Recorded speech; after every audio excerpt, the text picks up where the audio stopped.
नमस्कार दोस्तों, स्वागत है आप सभी भाइयों बहनों का आपके अपने ऑनलाइन यूट्यूब चैनल पवन सुत एकेडमी में। दोस्तों हम लोग एक नए धमाकेदार रिवीजन सेशन का शुभारंभ आज कर रहे हैं जो हमारे रीट मुख्य परीक्षा से संबंधित है। और आज हम पहला सब्जेक्ट अपना लेकर के चलेंगे विज्ञान के बारे में। सबसे पहले हम विज्ञान के पाठ्यक्रम के बारे में चर्चा कर लें और ये विश्वास दिलाते हैं कि पाठ्यक्रम के बाद हम लोग बहुत आराम से इजी वे में चीज़ों को लेके चलेंगे। समय कम बचा हुआ है लेकिन उसके अंदर ही हम लोग कंप्लीट सिलेबस का एनालिसिस यहाँ पे कर लेंगे। तो सबसे पहले हमारा अम्ल, क्षार और लवण आएगा। दूसरा टॉपिक जो हमारे सिलेबस में है वो है तत्व यौगिक मिश्रण, भौतिक और रासायनिक परिवर्तन और गति। तीसरा जो टॉपिक है वो है बल तथा गति के नियम। चौथा है प्रकाश। पांचवा है कोशिका संरचना एवं प्रकार्य। और छठा जो है वो है जीवों में श्वसन एवं परिवहन। और सातवां टॉपिक है जंतुओं में जनन। तो आज सबसे पहले एक इजी टॉपिक लेकर के हम लोग उसको कंप्लीट करेंगे। एक टॉपिक एक वीडियो में आपको प्रोवाइड करवाया जाएगा जिससे आप आसानी से उसका रिवीजन करते हुए चल पाएंगे आगे।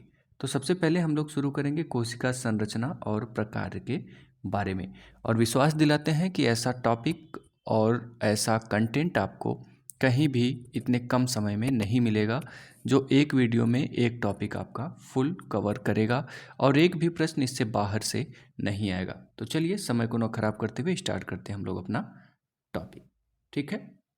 और आप सभी में से बता दें कि जितने भी भाई बहन रीट की तैयारी कर रहे हैं आप लोग बिंदास जुड़ जाइए जिससे आप भी रिवीजन कर पाएंगे अच्छे से, क्योंकि समय भी कम बचा है।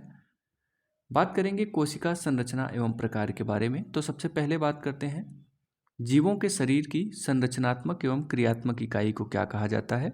कोशिका कहा जाता है। कभी कभी यहीं से प्रश्न बन जाता है कि कोशिका क्या है। तो जीवों के शरीर की संरचनात्मक और क्रियात्मक इकाई को क्या कहा जाता है? कोशिका। कोशिका के समूह से क्या बनता है? ऊतक बन जाता है। ऊतक के समूह से क्या बनता है? तो अंग का निर्माण होता है। अंग से फिर तंत्र बनता है और तंत्र से हमारे पूरे शरीर का निर्माण हो जाता है। इस प्रकार से संरचनात्मक और क्रियात्मक आप देख सकते हैं इकाई जो है वो कोशिका को कहा जाता है। क्यों? क्योंकि जब कोशिका रहती है उससे ऊतक का निर्माण होता है, ऊतक के द्वारा अंग का निर्माण होता है, अंगों के द्वारा हमारे तंत्र का निर्माण होता है जिसे सिस्टम कहते हैं, और सिस्टम से फिर हमारे बॉडी का निर्माण हो जाता है। बात करते हैं कोशिका की खोज किसने किया? तो रॉबर्ट हुक ने कोशिका का खोज किया था। कब किया था? तो 1665 ईस्वी में किया था। रॉबर्ट हुक ने कोशिका का खोज किसके द्वारा किया था? तो सरल सूक्ष्मदर्शी के द्वारा किया था जिसे सिंपल माइक्रोस्कोप कहते हैं। किसमें किया था? तो कॉर्क सेक्शन अर्थात लकड़ी के टुकड़े में। कैसी कोशिका को ढूंढा था? तो मृत कोशिका को ढूंढा था। जो रॉबर्ट हुक ने ढूंढा था वो कैसी कोशिका थी? तो वो मृत कोशिका थी। किसकी सहायता से? तो सरल सूक्ष्मदर्शी की सहायता से। किसमें ढूंढा? लकड़ी के टुकड़े में ढूंढा। कब ढूंढा? 1665 में ढूंढा था। जितने भी प्रश्न आपके बनेंगे वो सभी आपके यहीं पे कॉन्सेप्ट क्लियर होते हुए चले जाएंगे, ठीक है ना। चलिए, सेल शब्द का निर्माण किस भाषा से हुआ है? तो याद रखिएगा, सेल शब्द का निर्माण लैटिन भाषा के सेल्यूला से हुआ है। इसका वर्णन रॉबर्ट हुक ने अपनी पुस्तक माइक्रोग्राफिया में किया हुआ है। अर्थात पूछ ले कि रॉबर्ट हुक की पुस्तक का नाम क्या है? तो माइक्रोग्राफिया। जीवित कोशिका की खोज किसने किया? तो याद रखिएगा, एंटन वान या एंटोनी वान लीवेनहॉक ने। कब किया था? तो 1674 में किया था। किस रूप में किया था? तो बैक्टीरिया या जीवाणु के रूप में जीवित कोशिका का खोज किया था। किसने? एंटोनी वान लीवेनहॉक ने। कब किया था? तो 1674 में किया था, ठीक है ना। तो दो चीज़ आपको यहाँ से क्लियर हुई। सबसे पहले कोशिका का खोज किसने किया? रॉबर्ट हुक ने 1665 में किया था, लेकिन वो डेड सेल थी। और 1674 में ठीक 9 साल के बाद एंटोनी वान लीवेनहॉक ने जीवित कोशिका को बैक्टीरिया के रूप में खोजने का कार्य किया था। अगर सिंपल कोशिका आता है तो आप किसके साथ जाएंगे? याद रखिएगा, रॉबर्ट हुक के साथ। और अगर जीवित कोशिका आपसे पूछ लेता है तो आप एंटोनी वान लीवेनहॉक के साथ जाएंगे। बात करते हैं फैक्ट के बारे में। कोशिका के अध्ययन को क्या कहते हैं? साइटोलॉजी कहते हैं। साइटोलॉजी के जनक के रूप में किसे जाना जाता है? तो रॉबर्ट हुक को जाना जाता है, क्योंकि इन्होंने 1665 में कोशिका का खोज किया था। भले ही वो मृत थी, लेकिन खोजा इन्होंने सबसे पहले। सबसे छोटी कोशिका कौन सी होती है? तो माइकोप्लाज्मा जो होती है, ये सबसे छोटी कोशिका होती है। सबसे बड़ी कोशिका कौन सी होती है? तो शुतुरमुर्ग का अंडा जो होता है, ये सबसे बड़ा कोशिका होता है। सबसे लंबी कोशिका तो न्यूरॉन, जिसे क्या कहते हैं? तंत्रिका कोशिका। ठीक है ना। सबसे लंबी कोशिका कौन सी है? तंत्रिका कोशिका। नाम पूछ ले तो क्या हो जाएगा? न्यूरॉन हो जाएगा। बात करते हैं आगे हम लोग, मानव शरीर में सबसे छोटी कोशिका कौन सी है? तो याद रखिएगा, शुक्राणु, जिसे स्पर्म कहा जाता है। ठीक है ना। ये मानव शरीर की सबसे छोटी कोशिका होती है। मानव शरीर की सबसे बड़ी कोशिका कौन सी होती है? तो अंडाणु, जिसे ओवम कहते हैं, ये मानव शरीर का सबसे बड़ा कोशिका होता है। ठीक है ना। सबसे छोटी कोशिका किस में पाई जाती है? तो शुक्राणु, नर में पाया जाएगा। मानव शरीर की जो सबसे बड़ी कोशिका है अंडाणु, किस में पाया जाएगा? मादा में पाया जाएगा या फीमेल में पाया जाएगा। और वहीं बात करें पादप में सबसे बड़ी कोशिका कौन सी है? तो एसिटाबुलेरिया है। कौन सी? एसिटाबुलेरिया। पादपों में सबसे बड़ी कोशिका है ये। और पूछ ले पादपों में सबसे छोटी कोशिका, तो माइक्रोसिस सबसे छोटी कोशिका के रूप में जानी जाती है। किस में? पादप में। सबसे बड़ी कोशिका कौन सी है? एसिटाबुलेरिया। चलिए, कोशिका सिद्धांत के बारे में बात करें तो कोशिका सिद्धांत का प्रतिपादन किसने किया था? तो स्लाइडेन और स्वान महोदय ने किया था। कब किया था पूछ ले?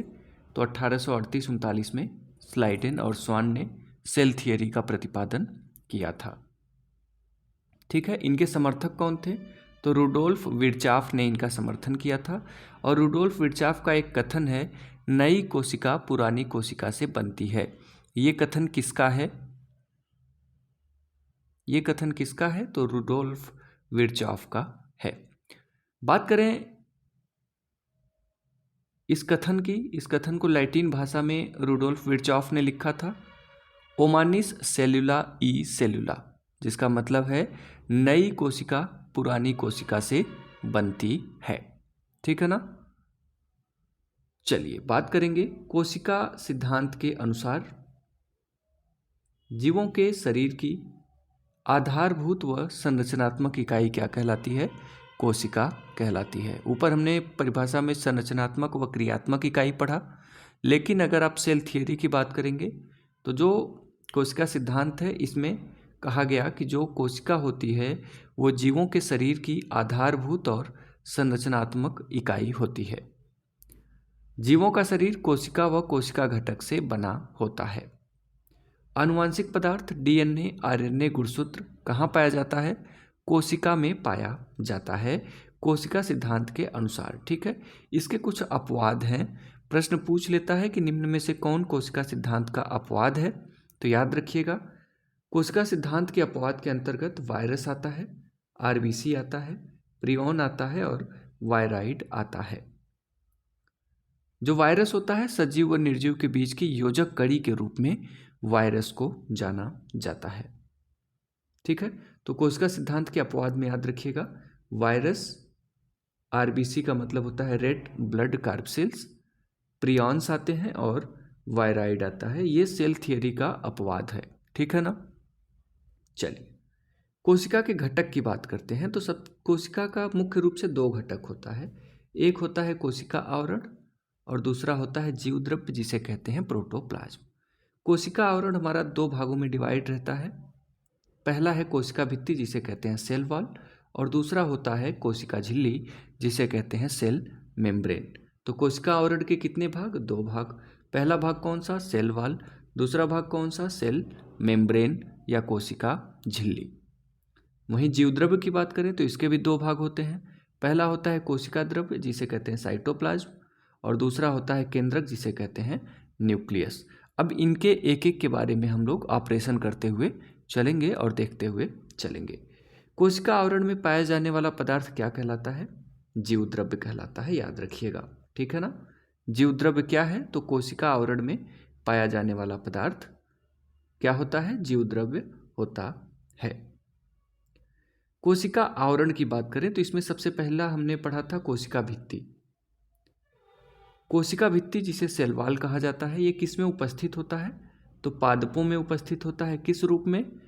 सेल्यूलोज के रूप में उपस्थित होता है। या पादपों में कोशिका भित्ति किसकी बनी होती है? तो सेल्यूलोज की बनी होती है। बैक्टीरिया में बात करें कोशिका भित्ति किसकी बनी होती है? तो पेप्टिडोग्लाइकेन की बनी होती है। पादप में सेल्यूलोज की कोशिका भित्ति, बैक्टीरिया में पेप्टिडोग्लाइकेन की, कवक में काइटिन की कोशिका भित्ति बनी होती है। इन तीनों से एक प्रश्न आपका बोर्ड जो है, अधीनस्थ बोर्ड, वो पूछ लिया करता है, तो इसलिए आप याद रखिएगा। कोशिका भित्ति पादप में सेलुलोज की बनी है, बैक्टीरिया में पेप्टिडोग्लाइकेन की और कवक में काइटिन की बनी होती है। किसमें अनुपस्थित होता है कोशिका भित्ति? तो जंतुओं में और माइकोप्लाज्मा में क्या पाया जाता है? कोशिका भित्ति की अनुपस्थिति पाई जाती है। कोशिका भित्ति होता क्या है? तो यह मृत भाग होता है और कार्य क्या करता है? तो सुरक्षा प्रदान करने का कार्य कोशिका भित्ति के द्वारा किया जाता है। बात करेंगे कोशिका झिल्ली, दूसरा भाग है हमारा, जिसे कहते हैं सेल मेम्ब्रेन। यह किसमें उपस्थित होता है? तो पादप और जंतुओं में यह उपस्थित होता है। कोशिका झिल्ली किससे किससे मिलकर बनी होती है? तो प्रोटीन 60% भाग, लिपिड या जिसे वसा भी कहते हैं 39% भाग, और कार्बोहाइड्रेट का 1% भाग, ये तीनों मिलके क्या बनाते हैं? तो कोशिका झिल्ली अर्थात सेल मेम्ब्रेन का निर्माण करते हैं।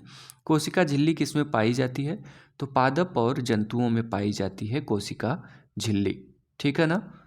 प्रोटीन 60%, लिपिड 39%, कार्बोहाइड्रेट 1%, मिलकर निर्माण किसका करेंगे? सेल मेम्ब्रेन का, कोशिका झिल्ली का।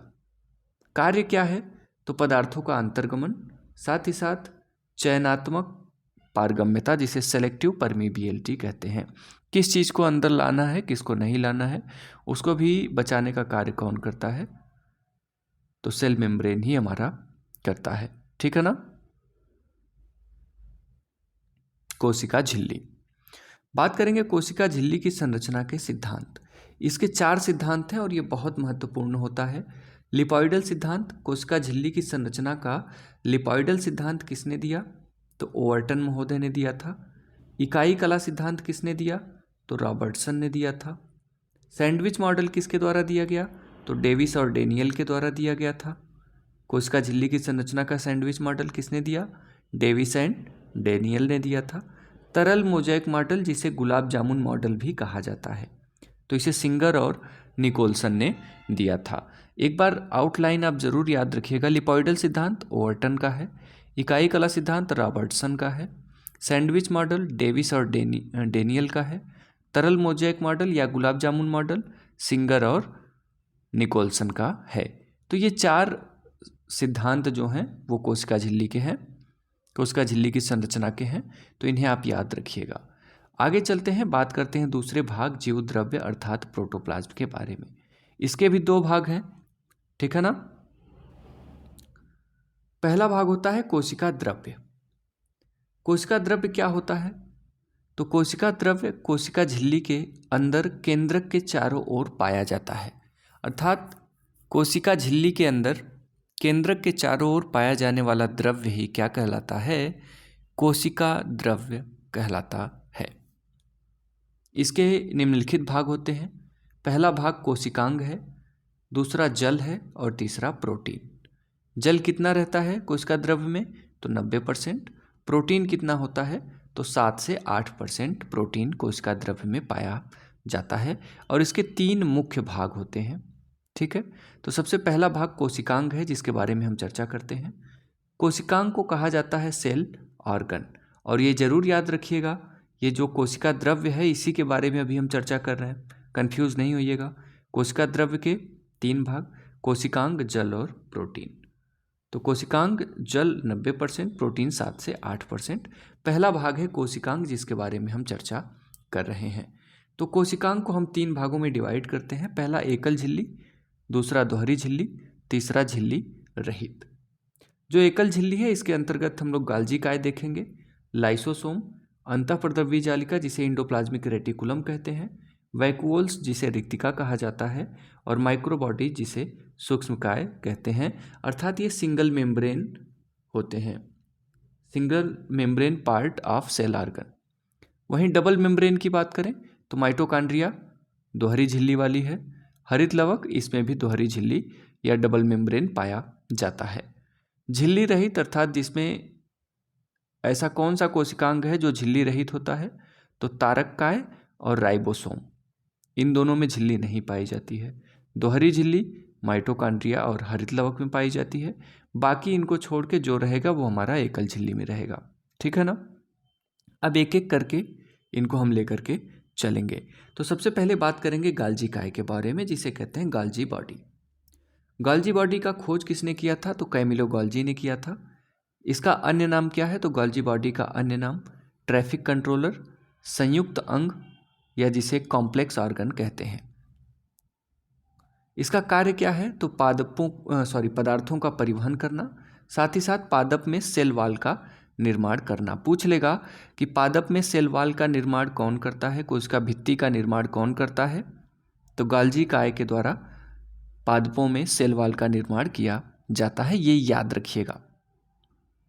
लाइसोसोम के बारे में बात करें, अभी सिंगल मेम्ब्रेन के बारे में हम लेके चल रहे हैं, ठीक है ना।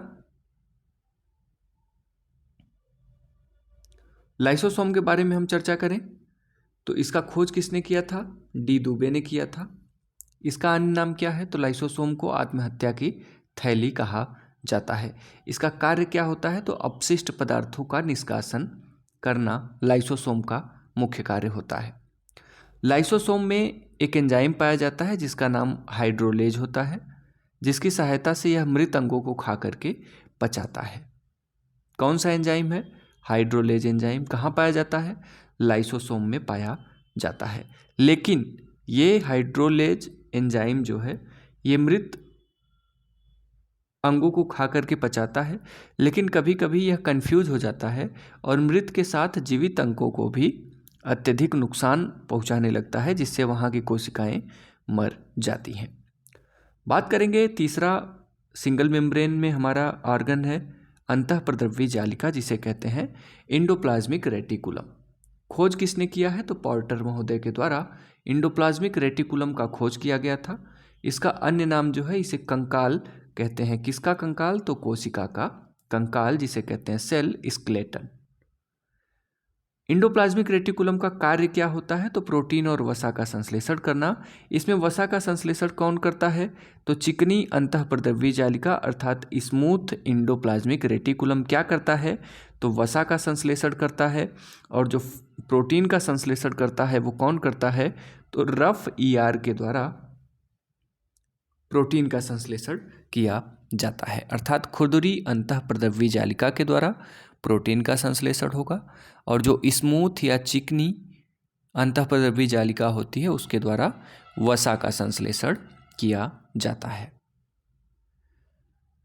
अभी कॉन्सेप्ट आपका क्लियर हो रहा होगा। लास्ट तक पहुँचते पहुँचते आप खुद कहेंगे कि क्या ज़बरदस्त कॉन्सेप्ट था, आज के पहले ऐसा वीडियो आपने नहीं देखा होगा। तो पेशेंस और ध्यान बना के रखिए। बात करते हैं रिक्तिका की, तो यह पादपों में बड़ी व विकसित होती है और जंतुओं में अनुपस्थित या छोटी होती है, जिसे वैक्यूल कहते हैं। अभी ये सिंगल मेम्ब्रेन वाला ही है ना। इसका कार्य क्या होता है वैक्यूल का, तो भोजन संचित करना वैक्यूल या रिक्तिका का मुख्य कार्य होता है। अगला है माइक्रोबॉडीज। तो माइक्रोबॉडीज 3 प्रकार की मुख्य रूप से पाई जाती हैं। पहला है स्फीरोसोम।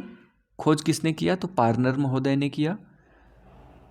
माइक्रोबॉडीज कितने प्रकार की, 3 प्रकार की। स्फीरोसोम पार्नर ने खोजा, ग्लाइऑक्सीसोम बीवर्स महोदय के द्वारा खोजा गया, परऑक्सीसोम डी दुबे के द्वारा खोजा गया है। ये 3 प्रकार के माइक्रोबॉडीज पाए जाते हैं, स्फीरोसोम Parner, glyoxysome viewers, peroxisome D Dubey. ठीक है, चलिए बात करते हैं माइटोकॉन्ड्रिया की। अर्थात अब हम लोग डबल मेम्ब्रेन ऑर्गन में एंट्री करते हैं। माइटोकॉन्ड्रिया दोहरी झिल्ली वाला ऑर्गन है। खोज किसने किया है, तो अल्टमान कहीं कभी कभी आपको अल्टमान ऑप्शन ना दे करके कॉलिकर दे देता है, तो याद रखिएगा अल्टमान या कॉलिकर। अगर दोनों ऑप्शन में है तो आप अल्टमान के साथ जाइएगा। अगर अल्टमान उपस्थित नहीं है आपके अधीनस्थ बोर्ड के एग्जाम में तो आप किसके साथ जाइएगा? कॉलिकर के साथ जाइएगा। माइटोकॉन्ड्रिया शब्द किसने दिया? तो सी बिंडा ने दिया था। अन्य नाम क्या है इसका? तो कोशिका का शक्ति घर, powerhouse of cell mitochondria को कहा जाता है। माइटोकॉन्ड्रिया शब्द सी बिंडा ने दिया। खोजा किसने था? तो अल्टमान या कॉलिकर ने खोजा था। इसका कार्य क्या होता है माइटोकॉन्ड्रिया का? तो कोशिका में एटीपी का पूरा नाम होता है एडिनोसिन ट्राइफॉस्फेट के रूप में ऊर्जा का निर्माण करना, साथ ही साथ मात्रिक वंशागति को आगे प्रमोट करना माइटोकॉन्ड्रिया का मुख्य कार्य होता है। बात करते हैं संरचना की, तो आप संरचना देख ही रहे होंगे। ये जो उंगली नुमा संरचना धसी हुई है इसे क्या कहते हैं? क्रिस्टी कहते हैं। इसके बीच वाले भाग को क्या कहा जाता है? मैट्रिक्स कहा जाता है। इसके बाहर जो लिक्विड भरा होता है साइटोसोल कहा जाता है। इसी मैट्रिक्स के अंदर राइबोसोम पाए जाते हैं। इसी मैट्रिक्स के अंदर गोलाकार डीएनए या वृत्ताकार डीएनए पाया जाता है। ये आंतरिक झिल्ली हो गई और ये बाहरी झिल्ली हो गई। तो याद रखिएगा माइटोकॉन्ड्रिया के ऊपर दोहरी झिल्ली पाई जाती है। दोनों झिल्ली के मध्य भरा हुआ द्रव क्या कहलाता है? साइटोसोल कहलाता है। देखिए यहाँ पे हमने देखा ना, एक ये आंतरिक झिल्ली हो गई, ये बाहरी झिल्ली हो गई, इसके मध्य में ये जो द्रव भरा हुआ है ये साइटोसोल कहलाता है। ठीक है ना। आंतरिक झिल्ली में भरा हुआ द्रव क्या कहलाता है? मैट्रिक्स कहलाता है। ऊपर हमने आपको बता ही दिया कि ये आंतरिक झिल्ली, ये जो क्रिस्टी है, इसके अंदर भरा हुआ द्रव क्या कहलाता है? मैट्रिक्स कहलाता है। और इसी मैट्रिक्स में राइबोसोम पाए जाते हैं, साथ ही साथ वृत्ताकार आपका डीएनए भी पाया जाता है माइटोकॉन्ड्रिया में। ठीक है। मैट्रिक्स में जो श्वसन क्रिया होती है वो किसके द्वारा होती है? तो क्रेब्स चक्र के द्वारा होती है। मैट्रिक्स में वृत्ताकार डीएनए व राइबोसोम पाया जाता है, ऊपर हमने आपको बताया ही। आंतरिक झिल्ली अंदर की ओर धसी होती है जिसे क्रिस्टी कहा जाता है। ठीक है। अब हम दूसरे पार्ट के बारे में या दूसरे ऑर्गन के बारे में बात करते हैं, जो हमारा कैसा है? डबल मेम्ब्रेन ऑर्गन है, DMO, डबल मेम्ब्रेन ऑर्गन। इसमें क्लोरोप्लास्ट है जिसे कहते हैं हरित लवक। हरित लवक किस में पाया जाएगा? तो केवल पादपों में पाया जाता है। हरित लवक का खोज किसने किया? तो ह से हरित, ह से हक्कल, हक्कल महोदय के द्वारा हरित लवक खोजा गया था। हरित याद रखिएगा किससे शुरू है? ह से। खोज किसने किया? हक्कल महोदय के द्वारा किया गया था क्लोरोप्लास्ट का खोज। सिंपर या सिंपसर, कहीं कहीं सिंपर आपको देखने को मिलता है, जैसे फर्स्ट ग्रेड में पूछा था। सिंपर ने क्लोरोप्लास्ट को कितने भाग में बांटा है? तो 3 भागों में। पहला अवर्णी लवक जिसे कहते हैं ल्यूकोप्लास्ट, दूसरा है वर्णी लवक जिसे कहते हैं क्रोमोप्लास्ट, हरित लवक जिसे कहते हैं क्लोरोप्लास्ट। ल्यूकोप्लास्ट मतलब अगर पत्ती में कोई रंग नहीं है तो वो अवर्णी लवक है, अगर रंगीन पत्ती है तो वर्णी लवक है, अगर हरी पत्ती है तो हरित लवक है। ठीक है। ये 3 लवक बताए गए हैं। किसने बताया है? तो सिंपर महोदय या सिम्पसर महोदय ने बताया है। सबसे पहले बात करते हैं अवर्णी लवक का। तो अवर्णी लवक जो होता है यह रंगहीन होता है। अवर्णी, वर्ण मतलब रंग होता है हिंदी में, अवर्णीय कोई रंग नहीं, तो रंगहीन होता है। कार्य क्या होता है? तो भोजन संचय का कार्य अवर्णी लवक का होता है। कार्बोहाइड्रेट का संचय कौन करता है? तो एमाइलोप्लास्ट। वसा का संचय इलियोप्लास्ट। प्रोटीन का संचय एल्यूरोप्लास्ट। कार्बोहाइड्रेट का संचय किसके द्वारा? एमाइलोप्लास्ट। बोलते रहिएगा, कार्बोहाइड्रेट का संचय किसके द्वारा? एमाइलोप्लास्ट के द्वारा। वसा का संचय इलियोप्लास्ट के द्वारा। प्रोटीन का संचय एल्यूरोप्लास्ट के द्वारा किया जाता है। दूसरा हमारा आता है वर्णी लवक। वर्णी लवक जिसे कहते हैं क्रोमोप्लास्ट। ये कैसा होता है? तो रंगीन होता है। जैसे टमाटर का लाल रंग होता है लाइकोपीन के द्वारा, मूत्र का पीला रंग होता है यूरोक्रोम के द्वारा, पत्ती का रंग होता है ज़ैंथोफिल के द्वारा, गाजर का रंग किसके कारण होता है? तो कैरोटीन के द्वारा। तो ये सभी पिगमेंट जो होते हैं ये वर्णी लवक अर्थात क्रोमोप्लास्ट के अंतर्गत आते हैं। बात करेंगे हरित लवक के बारे में।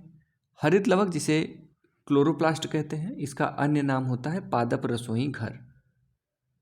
और हरित लवक जो होता है ये हरे रंग के लिए उत्तरदायी होता है। किस रंग के लिए? हरे रंग के लिए उत्तरदायी होता है हरित लवक। हरित लवक का कार्य क्या है? तो प्रकाश संश्लेषण क्रिया द्वारा भोजन निर्माण करना हरित लवक का कार्य होता है। भोजन बनाने में पौधे क्या लेते हैं? तो CO2 गैस को एब्जॉर्ब करते हैं, कार्बन डाइऑक्साइड को, और O2 छोड़ते हैं अर्थात ऑक्सीजन छोड़ते हैं, जिससे हम लोग अपने श्वसन का कार्य करते हैं। कहा जाता है कि रात में पेड़ों के नीचे नहीं सोना चाहिए, क्योंकि रात में वो क्या करते हैं? ऑक्सीजन को ग्रहण करते हैं और CO2 को छोड़ते हैं। ठीक है, इसीलिए कहा जाता है कि रात में वृक्षों के नीचे नहीं सोना चाहिए, अर्थात पौधे श्वसन का कार्य करते हैं रात में। कोई भूत वगैरह नहीं होता, जो दादी मैया सुनाया करती थी कि रात में पेड़ के नीचे सोने से भूत आएगा, कुछ नहीं होता। रात में पौधे श्वसन करते हैं, जिसमें O2 को ऑब्जर्व करते हैं और CO2 को छोड़ते हैं। अगर आप रात में पेड़ के नीचे सो जाइए गर्मी वगैरह में, तो सुबह उठेंगे तो शरीर फ्रेश आपकी नहीं रहती है। क्यों? क्योंकि रात भर ऑक्सीजन की कमी रही आपके पास। ठीक है ना। चलिए, हरित लवक की संरचना के बारे में बात करते हैं। हरित लवक 2 झिल्लियों से घिरा होता है। एक होता है आंतरिक झिल्ली और दूसरा होता है बाह्य झिल्ली।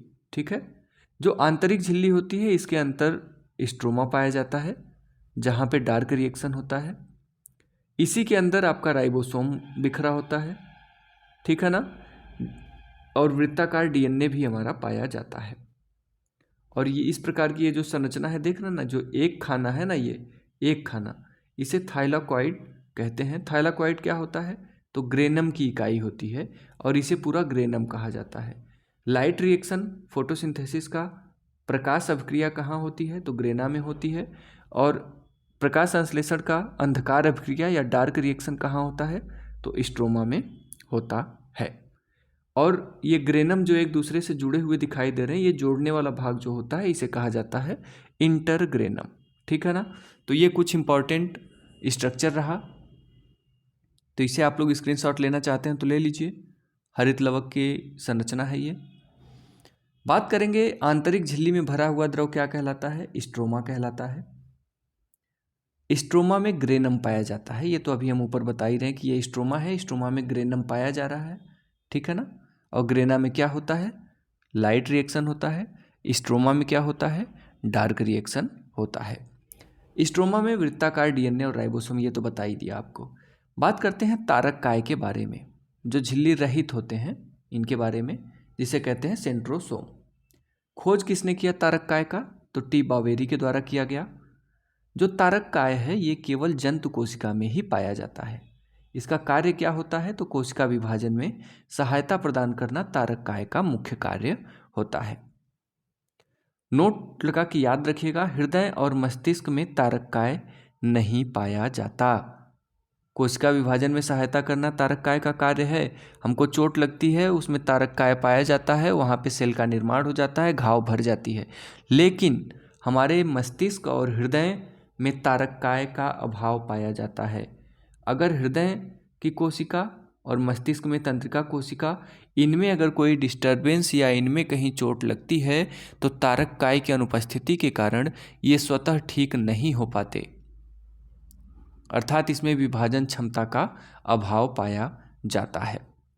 जिस कारण से अगर आपके हृदय में चोट लग गया, हार्ट में, या घाव लग गया तो वो ठीक नहीं होगा, और आपके मस्तिष्क में कोई सेल डैमेज हुआ तो वो ठीक नहीं होगा।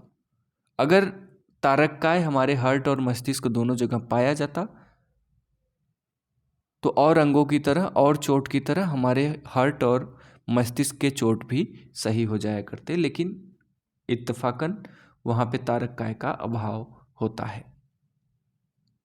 तो ये तारक काय आपको समझ में आ गया होगा। अगला है राइबोसोम। ये भी झिल्ली रहित होता है, झिल्ली रहित आर्गन है। राइबोसोम का खोज किसने किया था? पेलार्डे ने किया था। इसका अन्य नाम क्या है? तो प्रोटीन फैक्ट्री के रूप में राइबोसोम को जाना जाता है। साथ ही साथ इसका एक और अन्य नाम है कोशिकांग में कोशिकांग। किसे कहा जाता है? राइबोसोम को कहा जाता है। ठीक है ना। कोशिकांग में कोशिकांग किसे कहते हैं?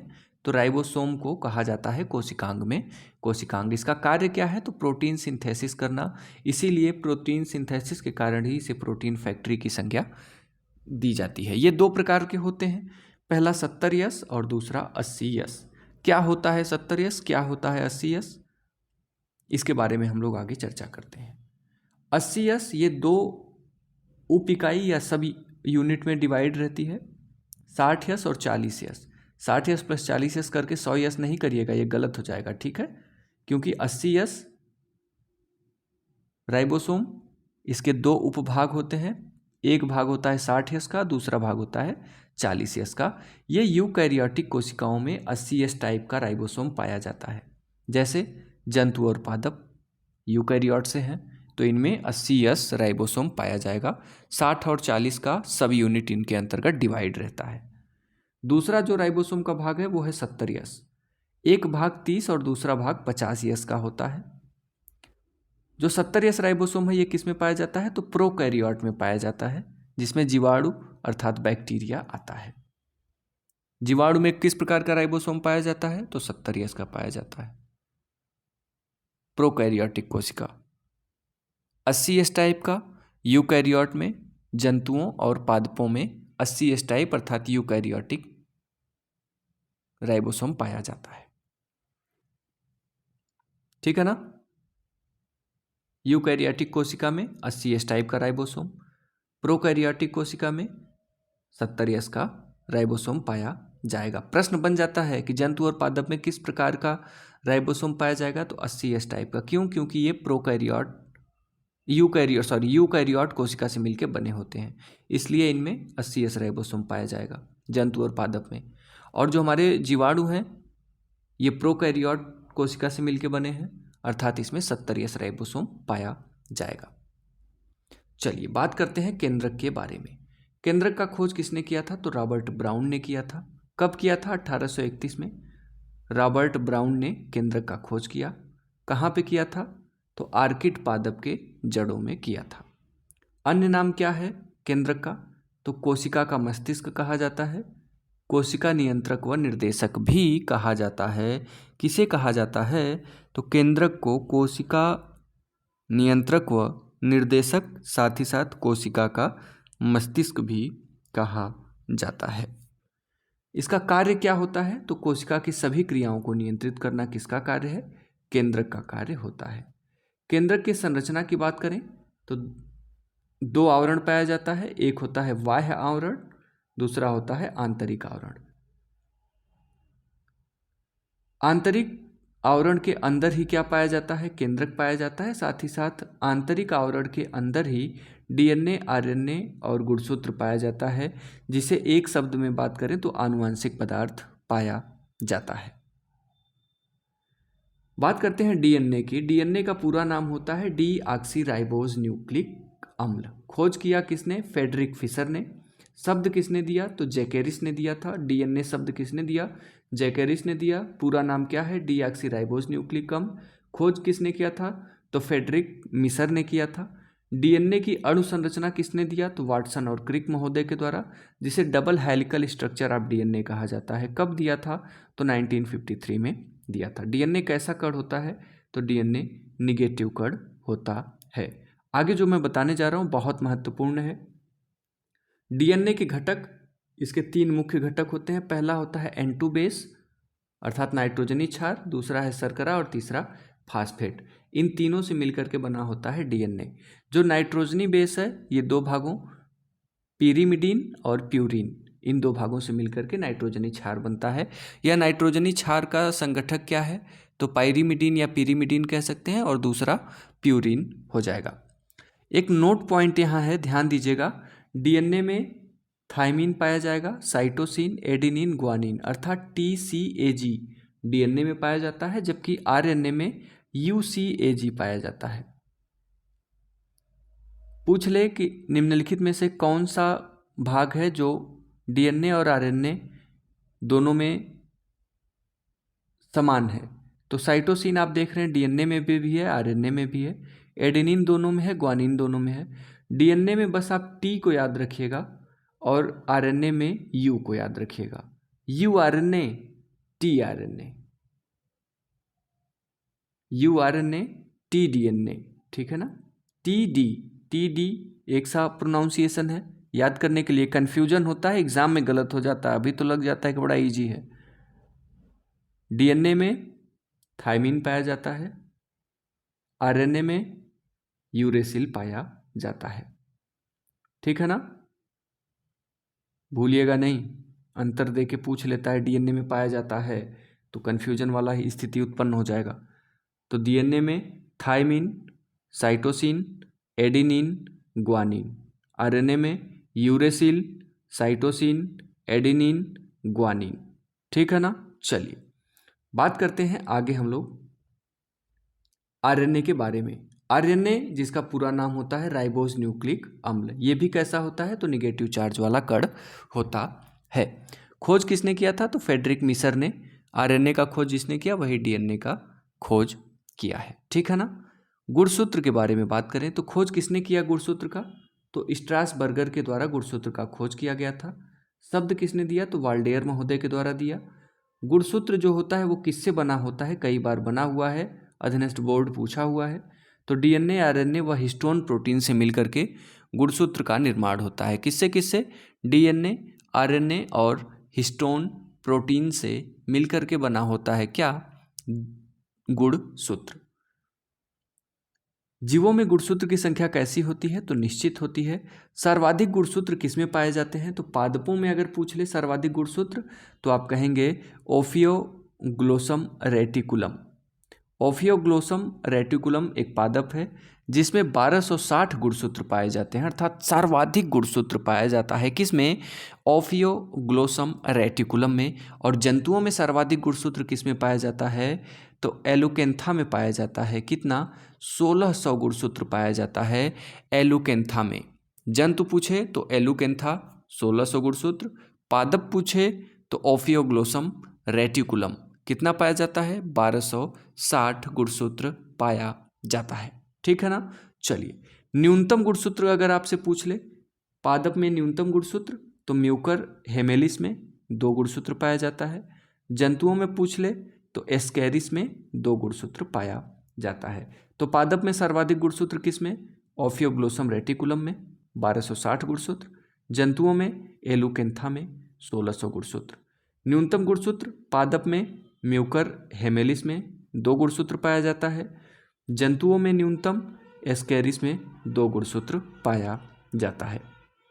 मानव में गुणसूत्र की संख्या कितनी होती है तो 46 या 23 जोड़ी होती है। मेल में 22 प्लस XY, ठीक है ना, ये जोड़ी की बात कर रहा हूँ, 22 प्लस XY मेल में, फीमेल में 22 प्लस XX। लड़का होगा या लड़की होगी यह किस गुणसूत्र पर डिपेंड करता है तो पिता के Y गुणसूत्र पर यह निर्भर करता है। जैसे पुरुष हो गया X और Y पुरुष में पाया जा रहा है, X और X महिला में पाया जा रहा है। पुरुष का X तो आ गया इधर और महिला से भी एक X हो गया, तब ये लड़की पैदा हो जाएगी। ठीक है ना। महिला का एक X रहेगा और पुरुष से एक Y आ गया तो क्या पैदा हो जाएगा, बालक पैदा होगा। अगर X X है तो बालिका होगी, X Y है तो क्या होगा, बालक पैदा होगा। और ये किस पे निर्भर करता है, पिता के Y गुणसूत्र पर। ठीक है ना।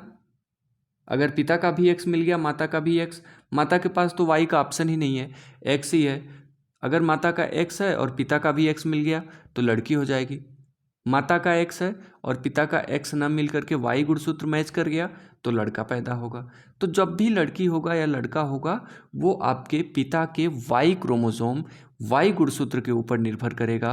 अगर Y गुणसूत्र आके माता के X गुणसूत्र से मिल रहा है तो लड़का पैदा होगा, और अगर पिता का भी X माता का भी X गुणसूत्र मिल रहा है तो लड़की पैदा होगी। ठीक है ना। तो ये कुछ इंपॉर्टेंट फैक्टर है। एक बालक X गुणसूत्र प्राप्त करता है किससे, तो याद रखिएगा बालक जो है वो X गुणसूत्र हमेशा माता के द्वारा प्राप्त करता है। पादप कोशिका व जंतु कोशिका में अंतर की बात कर लेते हैं। तो जो पादप कोशिका एक साइड हमारा लिखा हुआ है, दूसरी तरफ जंतु कोशिका है। पादप कोशिका में रिक्तिका बड़ी और विकसित होती है, जबकि जंतु कोशिका में रिक्तिका अनुपस्थित या छोटी होती है। ठीक है ना। पादप कोशिका में कोशिका भित्ति पाई जाती है, जंतु कोशिका में कोशिका भित्ति नहीं पाई जाती है, कोशिका झिल्ली पाई जाती है। ठीक है, कोशिका झिल्ली आपके दोनों में पाई जा रही है, केंद्रक आपके दोनों में मिलेगा। भोजन संचित होगा किस रूप में? पादपों में जो भोजन संचित होता है वो स्टार्च के रूप में होता है, और जो जंतु में भोजन संचित होता है वो ग्लाइकोजन के रूप में होता है। तो सिंपल सा अंतर हो गया, लिखने का जरूरत ही नहीं पड़ेगा। रिक्तिका पादप कोशिका में बड़ी और विकसित होती है, जंतु कोशिका में अनुपस्थित या छोटी होती है। ठीक है, कोशिका भित्ति पादप कोशिका में पाई जाती है, जंतु कोशिका में नहीं पाई जाती। तारक काय जंतु कोशिका में पाया जाता है, पादप कोशिका में नहीं पाया जाता। कोशिका झिल्ली दोनों में पाई जाती है, केंद्रक दोनों में पाया जाता है। हरित लवक पादप कोशिका में पाया जाएगा, जंतु कोशिका में नहीं पाया जाएगा। पादप कोशिका में भोजन किस रूप में संचित होगा? स्टार्च के रूप में। जंतु कोशिका में किस रूप में संचित होगा? तो ग्लाइकोजन के रूप में। ठीक है ना, लिखने का जरूरत नहीं है ना। चलिए कोशिका के प्रकार के बारे में बात करते हैं, प्रोकैरियोटिक कोशिका और यूकैरियोटिक कोशिका के बारे में। तो प्रोकैरियोटिक कोशिका यह प्राचीन आदिम कम विकसित कोशिका होती है। जो यूकैरियोटिक कोशिका होती है ये पूर्ण विकसित कोशिका होती है, जैसे जंतु और पादप यूकैरियोट के अंतर्गत आते हैं। जीवाणु, ब्लू ग्रेन एल्गी, माइकोप्लाज्मा ये सभी प्रोकैरियोट में आते हैं। केंद्रक पर झिल्ली या न्यूक्लियर मेम्ब्रेन अनुपस्थित होता है प्रोकैरियोट में। यूकैरियोट में केंद्रक झिल्ली 2 पाई जाती हैं। प्रोकैरियोट का आकार कैसा होता है? तो 70S टाइप का। यूकैरियोट का आकार कैसा होता है? तो 80S टाइप का राइबोसोम इसमें पाया जाता है। अभी ऊपर हमने डिस्कशन किया ही है। बात करते हैं कोशिका विभाजन के बारे में। कोशिका द्वारा विभाजित होकर नई कोशिका का निर्माण करना क्या कहलाता है? कोशिका विभाजन। अर्थात एक कोशिका का विभाजित होकर के नई कोशिका बनाना ही क्या कहलाता है? कोशिका विभाजन कहलाता है। कोशिका का जैसे जैसे विकास होता जाता है उसके आकार में वृद्धि होती है, जिस कारण केंद्रक का प्रभाव कम होता जाता है। अतः कोशिका विभाजित होकर आकार को छोटा बनाए रखने का प्रयास करती है ताकि केंद्रक का नियंत्रण प्रभावी रूप से हो सके। पूछ लिया जाए कोशिका विभाजन होता क्यों है, तो केंद्रक को नियंत्रित करने के लिए कोशिका विभाजन होता है। बात करते हैं कोशिका विभाजन 3 प्रकार का होता है। पहला असूत्री, दूसरा समसूत्री, तीसरा अर्धसूत्री। जो असूत्री या अमाइटोसिस है ये प्रोकैरियोटिक में होता है, और जो माइटोसिस और मियोसिस है ये यूकैरियोटिक में होता है। यूकैरियोटिक अर्थात जंतु और पादप में। ठीक है ना। जो प्रोकैरियोटिक है ये हमारा बीजीए हो जाएगा, माइकोप्लाज्मा हो जाएगा, जीवाणु हो जाएगा, उसमें अमाइटोसिस होता है कोशिका विभाजन का। बात करते हैं अमाइटोसिस का, तो यह कम विकसित कोशिका व एक कोशिकीय जीवों में होता है। इसमें एक विभाजन से 2 कोशिका बनती है।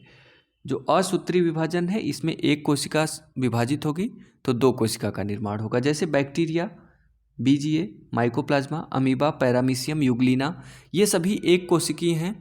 तो इनमें क्या होता है? अमाइटोसिस होता है। अमाइटोसिस में एक कोशिका विभाजित होकर के 2 कोशिका में परिवर्तित हो जाती है। माइटोसिस और मियोसिस में अंतर देख लेते हैं। तो जो समसूत्री विभाजन है और अर्धसूत्री विभाजन। समसूत्री विभाजन या माइटोसिस यह कायिक कोशिकाओं में होता है। जो अर्धसूत्री या मियोसिस है ये जनन कोशिकाओं में होता है। माइटोसिस में शरीर की वृद्धि और मरम्मत के समय होता है। जो मियोसिस है यह युग्मक, शुक्राणु व अंडाणु निर्माण के समय होता है। माइटोसिस में गुणसूत्र संख्या अपरिवर्तित होती है, मियोसिस में गुणसूत्र की संख्या आधी हो जाती है। माइटोसिस में एक विभाजन से 2 नई कोशिकाएं बनती हैं, और जो मियोसिस है एक विभाजन से 4 नई कोशिकाओं का निर्माण होता है। ठीक है ना। एक अर्धसूत्री विभाजन द्वारा 4 शुक्राणु और 1 अंडाणु का निर्माण होता है। अर्धसूत्री विभाजन मतलब मियोसिस। एक बार अगर मियोसिस हो रहा है तो 4 शुक्राणु और 1 अंडाणु का निर्माण होता है। तो अगला प्रश्न देख लीजिए, 100 शुक्राणु व 100 अंडाणु निर्माण के लिए कितने अर्धसूत्री विभाजन की आवश्यकता होगी? एक बार अर्धसूत्री विभाजन होगा तो 4 शुक्राणु होगा, और एक बार अर्धसूत्री विभाजन होगा तो 1 अंडाणु का निर्माण होगा। तो 100 शुक्राणु चाहिए, तो सीधी सी बात है 25 चौक के 100, भाई एक बार में 4 हो रहा है तो 25 बार में कितना हो जाएगा? 100 शुक्राणु हमारा हो जाएगा।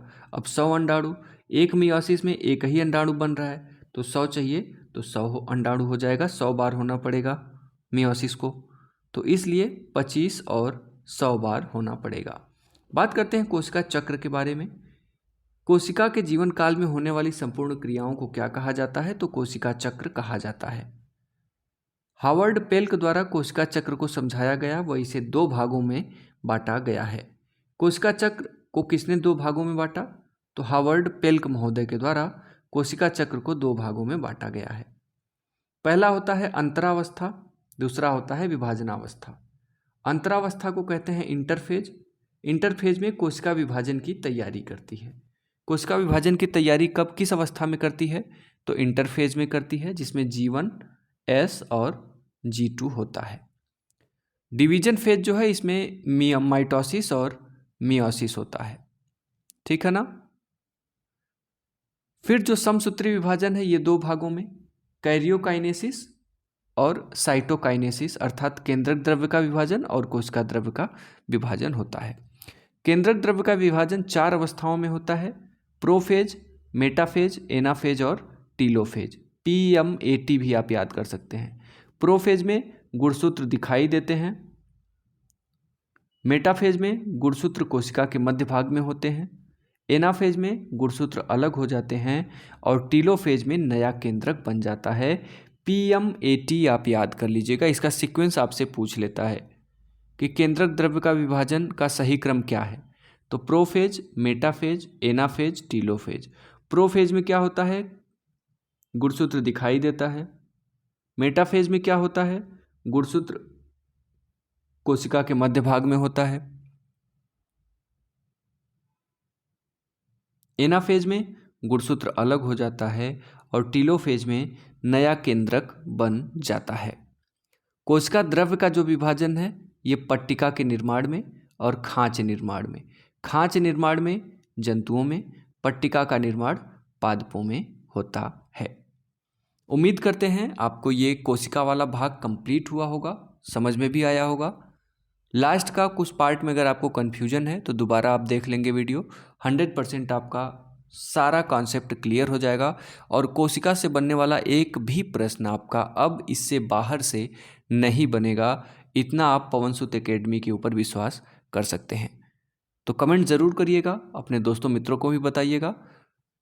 15 दिन का टारगेट है, 15 दिन में पूरा आपके 3rd ग्रेड टीचर की सिलेबस का हम लोग ऑपरेशन करेंगे और एक एक टॉपिक आप तक पहुंचाया जाएगा। तो मिलते हैं नेक्स्ट सेशन में, तब तक के लिए हंसते रहिए, मुस्कुराते रहिए, पढ़ते रहिए पवन सुत एकेडमी। राष्ट्रहित में शिक्षा। जय हिंद, वंदे मातरम।